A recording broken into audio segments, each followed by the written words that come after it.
Que Dios les bendiga y les guarde, queridos, qué gustazo y alegría saludarlos. Hoy miércoles 18 de febrero. Estamos en la serie Caminar sobre las aguas. Hoy es el día 49 y se titula Piedras Vivas.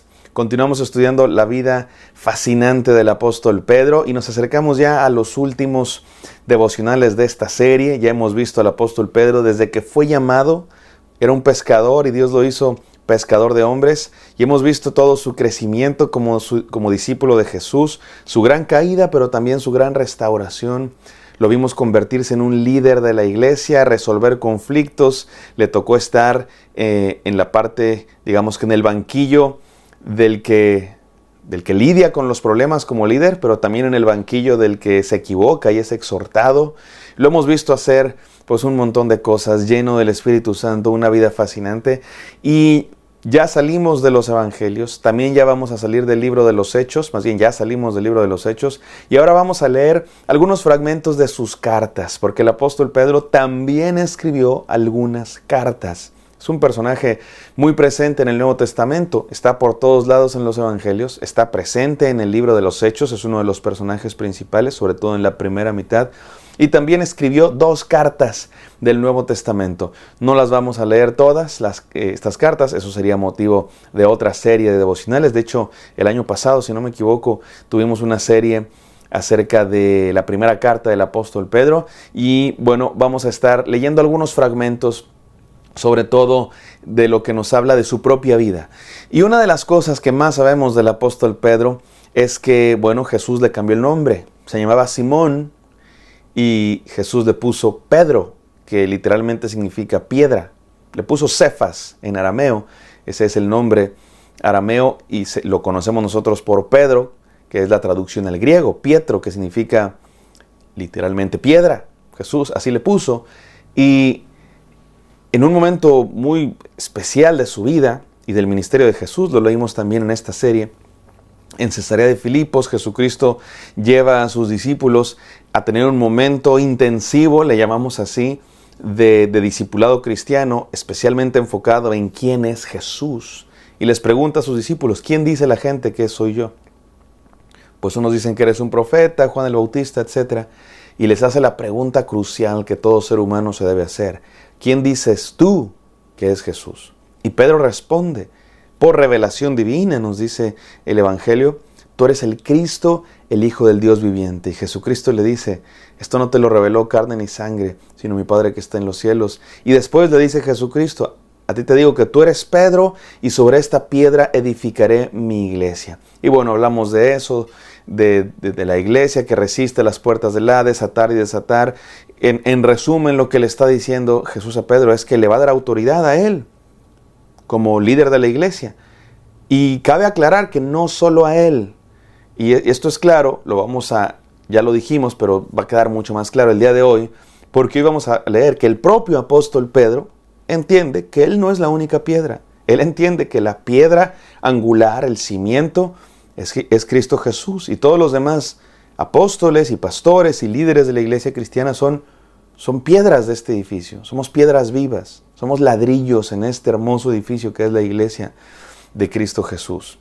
Vamos a leerlo. Esto está en 1 de Pedro 2, del 4 al 11, no sin antes orar. Gracias, Padre Santo, porque nos hablas todos los días, porque tienes palabra para nosotros. Permítenos escucharla, recibirla y aplicarla a nuestra vida. En el poderoso y santo nombre de Cristo Jesús, nuestro Señor y Salvador, oramos. Amén. Amén, queridos. Vamos a 1 de Pedro 2, del 4 al 11, dice así la palabra de Dios. Cristo es la piedra viva, desechada por los seres humanos, pero escogida y preciosa ante Dios. Al acercarse a Él, también ustedes son como piedras vivas, con las cuales se está edificando una casa espiritual. De este modo llegan a ser un sacerdocio santo para ofrecer sacrificios espirituales que Dios acepta por medio de Jesucristo. Amén. Vamos paso a paso. Lo primero que está diciendo aquí el apóstol Pedro es que Cristo es la piedra viva, que el mundo ha desechado, pero que es preciosa para Dios. Y que cuando nos acercamos a Él, todos también somos piedras vivas de esta hermosa casa espiritual. Una bonita metáfora de la iglesia. La Biblia usa muchas metáforas acerca de la iglesia. Un pueblo, una esposa, un rebaño, una ciudad, una luz, un cuerpo. Y aquí nos dice una casa espiritual. somos una familia, somos un edificio que Dios ha fundado, establecido, edificado. Y cada uno somos de este edificio. Y luego dice que somos un sacerdocio santo. En esta casa espiritual es la imagen de un templo, no solo de una casa donde viven personas, sino la casa de Dios. Así se le llamaba al templo en el Antiguo Testamento. Y ahora el templo somos nosotros. Es interesante porque el templo de Jerusalén fue destruido en el año 70 y no se volvió a reconstruir hasta la fecha, está en ruinas. Bueno, no está en ruinas, más bien hay otro edificio donde antes estaba el templo de Salomón, solo queda una pared, uno de los lamentos. Pero la Biblia dice que nosotros somos templo del Espíritu Santo. Dice que somos un sacerdocio santo. En el Antiguo Testamento se hacían sacrificios delante de Dios, sacrificios de animales. Jesucristo vino a ser el último y máximo sacrificio, el que de verdad compra el perdón de los pecados. Pero la Biblia dice que nosotros somos un sacrificio vivo delante de Dios. Ya no sacrificamos animales, pero sí entregamos nuestra vida. Y es lo que está diciendo aquí el apóstol Pedro. Somos sacrificios espirituales que Dios acepta por medio de Jesucristo. Los sacrificios tenían que ser puros, tenían que ser una ofrenda agradable a Dios. ¿Nosotros somos una ofrenda agradable a Dios? Pues no porque somos pecadores, pero sí porque Cristo nos ha purificado, su sangre nos ha limpiado para que podamos ser presentados sin mancha delante de Dios. Continúo leyendo. Así dice la Escritura: miren, yo pongo en Sión una piedra angular, escogida y preciosa, y el que en ella confía no será jamás defraudado. Esto está en el libro de Isaías. Pero ustedes los creyentes, esta piedra es preciosa, pero para los incrédulos, la piedra que desecharon los constructores ha llegado a ser la piedra angular. Y también una piedra de tropiezo y una roca que hace caer. Estos son citas de los Salmos y de Isaías. ¿Qué está diciendo el apóstol Pedro? El apóstol Pedro está tomando una metáfora del Antiguo Testamento que se hablaba de la piedra angular, para hablar de...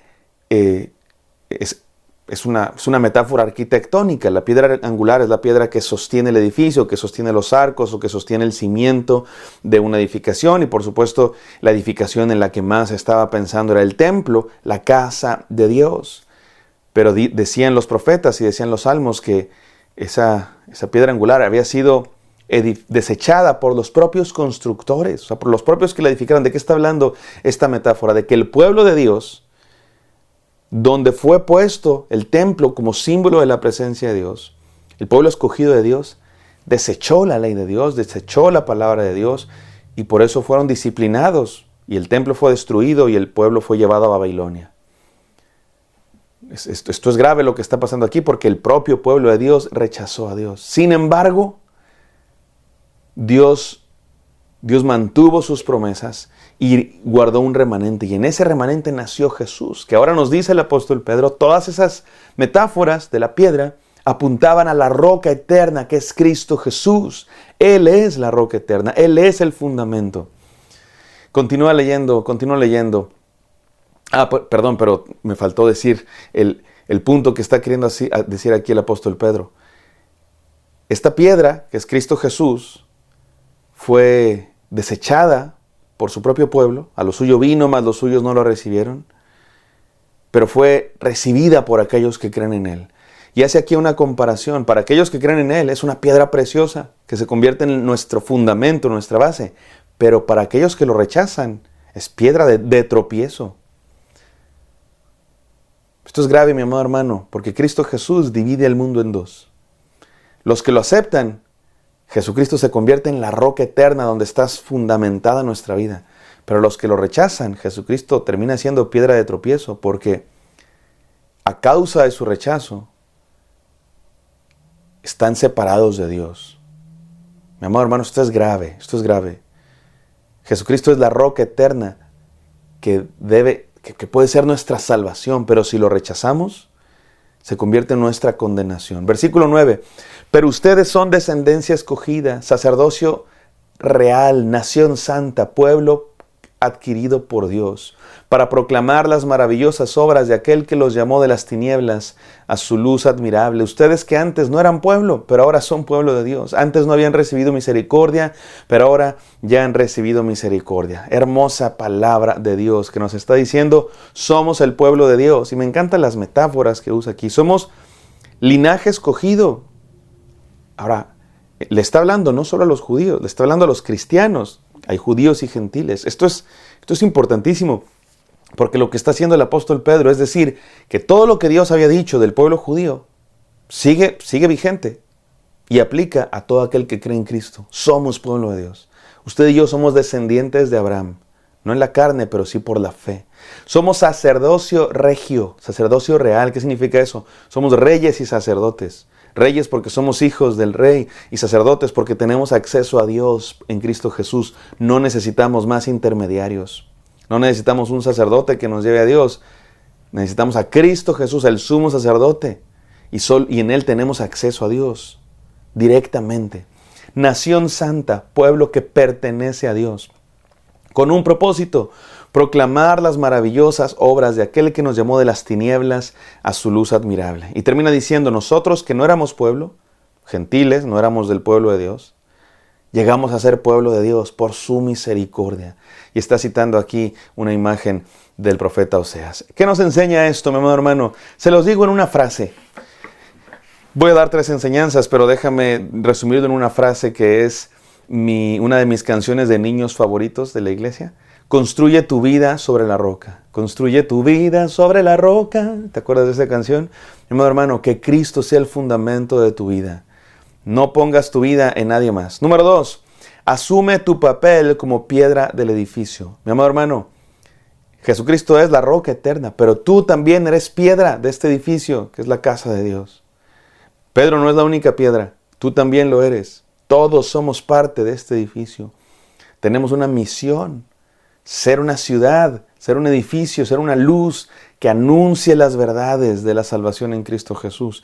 Y número 3, únete a otros ladrillos en una comunidad.